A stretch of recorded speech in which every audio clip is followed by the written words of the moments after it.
इदं मैत्री संस्कृत संस्कृति प्रतिष्ठानं सम्प्रति वार्ताः श्रूयन्तां प्रवाचिका पूर्णिमा मुत्नाळ्।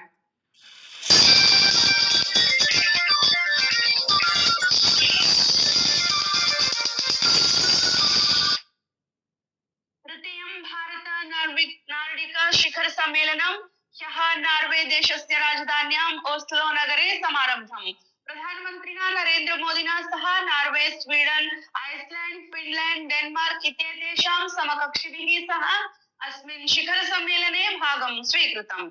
2020-2023 वर्षे डेनमार्क देशस्य कोपेनहेगन नगरे आयोजितस्य पूर्व शिखर सम्मेलनानन्तरं भारत नार्डिक देशानां मध्ये क्षेत्रीय सहकारं सुदृढीकरणम् अस्य सम्मेलनस्य उद्देश्यम् अस्ति। तंत्रज्ञानं, नवान्वेषणं च, सुस्थिरता, पुनर्नवीकरण, ऊर्जा, डिजिटलीकरणं च अस्य सम्मेलनस्य प्रमुखानि क्षेत्राणि सन्ति।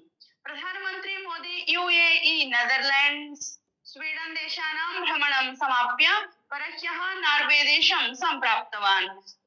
क्राउन प्रिंस हाकोन तथा नार्वे देशस्य प्रधानमन्त्रिणा जोनास गहर स्टोर इत्युभाभ्यां सह भारत नार्वे व्यापार अनुसंधान शिखर सम्मेलने भागं भजितवान्।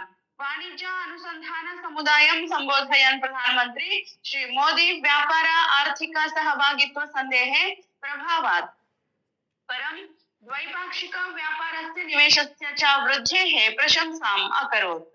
भारत स्वीडन देशौ वैश्विक अनिश्चिततायाः क्षणे सहकारः, सहभागी समृद्धेः, सुस्थिरस्य भविष्यस्य च मार्गं निर्धारणाय अवधानं दत्तवन्तौ।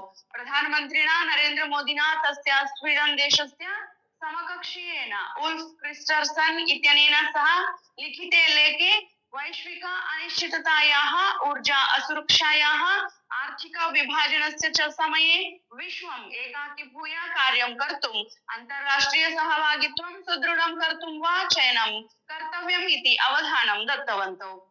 राष्ट्रीय दैनिक पत्रिकायां ह्यः प्रकाशिते लेखे उभौ प्रधानमन्त्रिणौ उक्तवन्तौ यत् संयुक्त राष्ट्रसङ्घः स्वस्य 80तमं वार्षिकोत्सवम् आचरति। अतः अन्ताराष्ट्रिय सहयोगस्य, बहुपक्षवादस्य च मूल्यम् इतोपि स्पष्टम् अभवत्।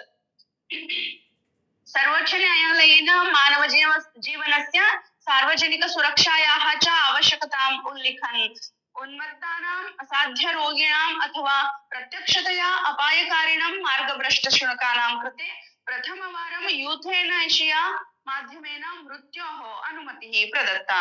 न्यायाधीशः विक्रमनाथः, न्यायाधीशः संदीप मेहता, न्यायाधीशः एन.वी. आंजारिया इत्येतेषां पीठेन सम्पूर्णे देशे वर्धमानानां स्वामी विरहितानां शुनकानां संख्यां निवारयितुं निर्देशाः प्रदत्ता। न्यायपीठेन उक्तं यत् यत्र यत्र स्वामी विरहितानां शुनकानां संख्या चिन्ताजनक स्तरम् अवाप्नोत् तथा यत्र पुनः पुनः शुनकानां दंशः वा आक्रामक आक्रमणानि जनसुरक्षायै विभीषिकां जनयन्ति तत्र नगरपालिकाः मृत्योः आश्रयं स्वीकर्तुं शक्नुवन्ति।